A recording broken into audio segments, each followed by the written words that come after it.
वार जैनियों, तुम्हारा खून ठंडा हो चुका है। हमारे भगवान बिक गए, अब हमारे भगवान गिरवी भी रख दिए गए, लेकिन तुमको कुछ नहीं लग रहा है। हमारे समाज के कौरवों ने, जी हां, समाज के कुछ कौरवों ने भगवान को बेच दिया, लेकिन समाज को किसी का दिल नहीं पिसा, किसी के मन में, किसी के जहन में तूफान नहीं जगा, और सबको लग रहा है सब अपने मौज में है, सबको लग रहा है कुछ बिगड़ा ही नहीं है। ये हमारे लिए खतरे की घंटी है। जिस तरह से इन चंद कौरों ने, इन जयचंदों ने धर्म को बेचा, भगवान को बेचा, आज भगवान को गिरवी रख दिया। जो मंदिर हमारा जैन मंदिर हुआ करता था, उसकी जमीन को बेच डाला। आज उस जमीन को जिसको बेचा, उसने उस जमीन पर कर्जा लेकर भगवान को गिरवी रख दिया, और आपको कुछ नहीं लगता है। क्या हो चुका है आपको? मुझे शर्म आने लग गई है कि हम किस तरह के जैन हैं। क्या हम पूरी तरह ठंडे हो चुके हैं? क्या हमारा खून में कोई ज्वाला नहीं है, कोई खून में खौफ नहीं है? क्यों हमें कुछ नहीं लग रहा है? क्या हम वो दिन देखना चाहते हैं कि लोग हमारे घर में घुस के हमारे बहन बेटियों पे कुछ ये करे, हमारे घर में अतिक्रमण करे? क्या वो दिन आप देखना चाहते हो? क्या चल रहा है? HND हॉस्टल पूना की बात कर रहा हूं मैं। हमारे फिर उन्हीं की बात करूंगा।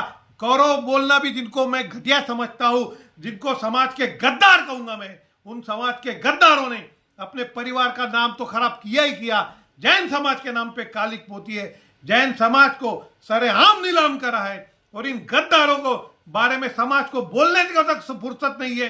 एक उनके बारे में एक व्हाट्सएप पे कमेंट करने को डर लगता है लोगों को। ऐसे कैसे समाज है हमारा? क्या हमारे समाज के युवा सो गए हैं, बुजुर्ग सो गए, महिलाएं जो वीरांगना महिलाएं हम कहते हैं, जहां लड़ने के लिए है कहीं भी तैयार रहती है, आज उनका लड़ना किधर है? क्यों वो आगे नहीं आ रही है? क्यों समाज के सारे लोग चुप है? हमारे समाज के महान आचार्य गुप्तेनंद जी गुरु अपनी जान की परवाह न करते हुए उस हॉस्टल में जाकर 4 दिन से बैठे हैं, लेकिन समाज को, पूरे देश का समाज सोया है। उनको नोटिस दिया कि 2 दिन में आप हॉस्टल खाली करो, इतनी उनकी हिम्मत है। आज उनको खाली कर रहे, कल हमारे भगवान को खाली करेंगे, लेकिन आपको कुछ फर्क नहीं पड़ने वाला। हमारा समाज ऐसे ही है, हम इसी तरह रहेंगे और इसी तरह मर जाएंगे, लेकिन हम किसी के बारे में बोलेंगे नहीं।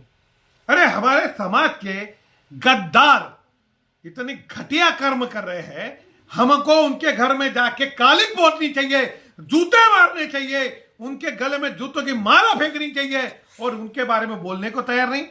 5000 लोगों के सामने स्टेज पे खड़े रहते गद्दार साले, और आप कोई कुछ बोलता नहीं है।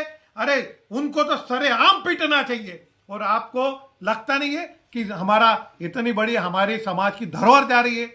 हम एक शब्द बोल नहीं सकते, व्हाट्सएप पे बोल सकते ना, सोशल मीडिया पे बोल सकते, समाज को जगा सकते।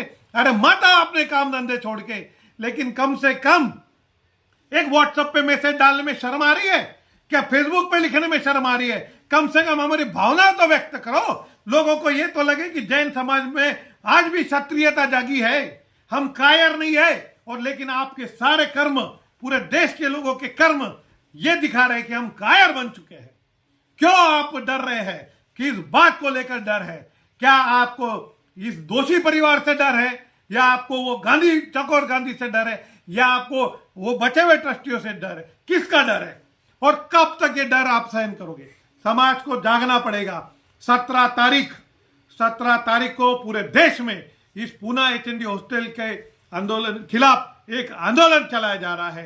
पूरे देश से निवेदन है, हर गांव में आंदोलन होना चाहिए। नहीं आंदोलन कर सकते तो कलेक्टर को निवेदन दो, इतना तो कर सकते ना। जाओ, उठो, 4 लोग है तो 4 लोग जाओ, 10 कलेक्टर के पास जाओ और निवेदन दो।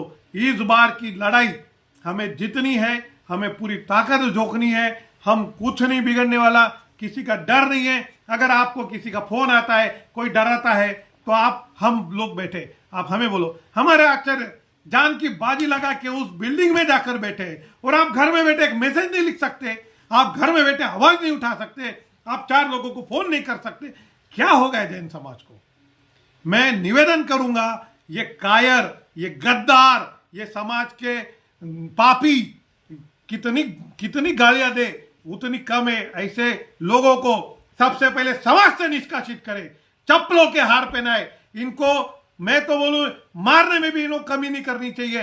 इनके ऊपर समाज ने जिस भी तरह से हो इनको इनकी जमीन दिखानी चाहिए। इनको अगर हमको कुछ भी करना पड़े तो हमें किसी का डर नहीं होना चाहिए। हमारा समाज, हमारे भगवान को इन्होंने बेचा है, हमारे भगवान को इन्होंने नीलाम कर दिया है, हमारे भगवान को इन्होंने गिरवी रख दिया है। अगर आज भी तीन लोक के नाथ के प्रति आपका समर्पण है, रोज सुबह मंदिर जाके चरणों में निवेदन करते हो, तो उस भगवान पर आज नीलाम होने की बारी आई है और आप घर में बैठे हो तो आपका मंदिर जाना भी व्यर्थ है। निवेदन है 17 तारीख समाज पे खतरा। 17 इसलिए क्योंकि समाज पे आया है खतरा। इस खतरे के खिलाफ हमको आवाज उठानी है, सबको उठना है और जागना है। जय जिनेंद्र।